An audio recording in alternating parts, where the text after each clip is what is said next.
The in-between station. Nick sat slumped in the corner of the subway car, his forehead pressed against the cold glass. At midnight, the subway always sounded the same. A low hum, a constant vibration, and the rhythmic clatter of the tracks. His own reflection in the window looked as exhausted as his career, a graphic designer whose life had dwindled down to making endless 10% off banners. He closed his eyes just for a second to give his eyelids a rest. When he opened them, the vibration was gone. The train was standing still. Nick didn't feel any jolt, but the air in the car had suddenly grown thick and cold, smelling of ozone and wet stone. The doors stood wide open. Beyond them was no familiar station tile or dental ads. Nick stepped out onto a platform paved with dark, rough stone that looked like cooled lava. Instead of a ceiling, a stagnant bank of charcoal-gray smoke hung over the tracks. The silence was so absolute, he could hear the blood pulsing in his temple. A girl, about 9 years old, sat on a rusted metal bench nearby. She wore a bright yellow raincoat that stood out sharply against the gray surroundings. She was focused on a thin string between her fingers, leading up to a red paper kite that hung in the air, perfectly still, as if pinned to the smoky sky. You're on time. Last run of the night. Where am I? The in-between. This is where people end up when they fall asleep at midnight with no plan for 1 a.m. Call it a dream if it makes you feel better. But the trains are leaving, whether you believe in them or not. 3 trains drifted out of the golden fog at the end of the platform, silent as ghosts.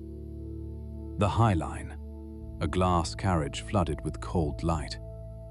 Inside, Nick saw himself. A perfect suit, awards on the desk, a hollow stare. This was the path of status, where every move was scripted by others years in advance. The Tuesday Express, a clean, reliable commuter train. Through the window, he saw himself at a dinner table, a steady paycheck, a predictable schedule, the path of stability. But outside the window of that life, it was always the same grey Tuesday. The Unmarked, a train that looked like raw white canvas stretched over a frame. It had no windows and no passengers. On its side, glowing in an aggressive red neon that flickered and hummed, was a single line: Nicodemus, Soul. Nick stepped closer, unable to look away from the red glow. Nicodemus Soul? Seriously? What were your parents thinking? Did they want you to be an elf king or a crystal healer? They went through a spiritual awakening phase back in the 90s. Everyone was a bit out of it. I'm just Nick. Well, the train says otherwise. Those 2 over there say success and safety. This one just says your name, the one you've been running from. There's no conductor in there, Nicodemus. The seat is empty because it's waiting for you. Nick looked at the trains. He saw them differently now. In the glass carriage, he saw his father's path, the attorney who had always demanded Nick be serious. In his father's firm, a desk and a title waited for Nicodemus, a future where he would have the same dead stare as the man behind the glass.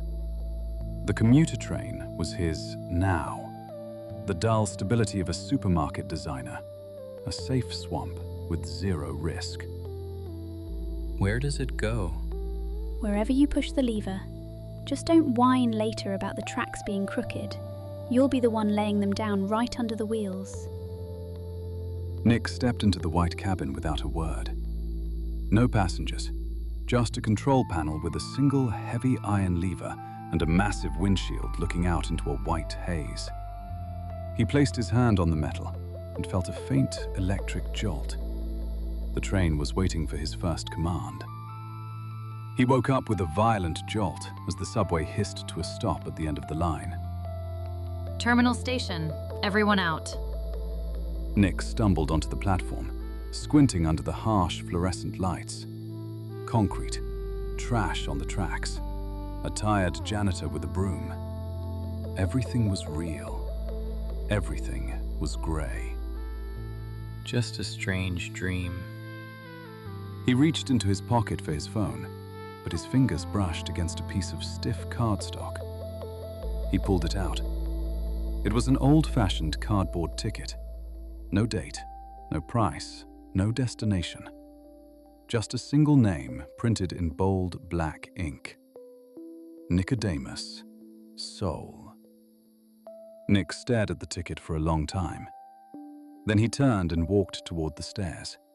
Not the ones leading to his usual exit, but the ones leading to a part of the city he had never dared to explore before.